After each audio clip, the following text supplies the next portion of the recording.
Motivation কেন আমাদের জীবন বদলাতে পারে না জানেন? আমরা সবাই মোটিভেশন খুঁজি। কোনো ভিডিও দেখি, বই পড়ি, কারো সাফল্যের গল্প শুনি। তখন মনে হয় এইবার আমি বদলে ফেলবো আমার সবকিছু। কিন্তু কয়েকদিন পরে সেই মোটিভেশনের আগুনটা আর থাকে না, সেটা নিভে যায়। কারণ হচ্ছে কি মোটিভেশন আসে আমাদের অনুভূতি থেকে।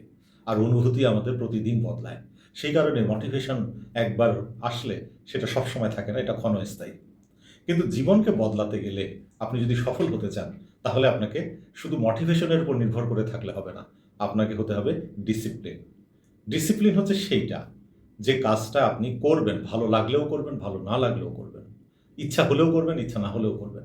যেটা আপনার করা দরকার, আপনি সেটা করবেন। একটা নিয়ম মেনে করবেন, একটা রুটিন মেনে করবেন।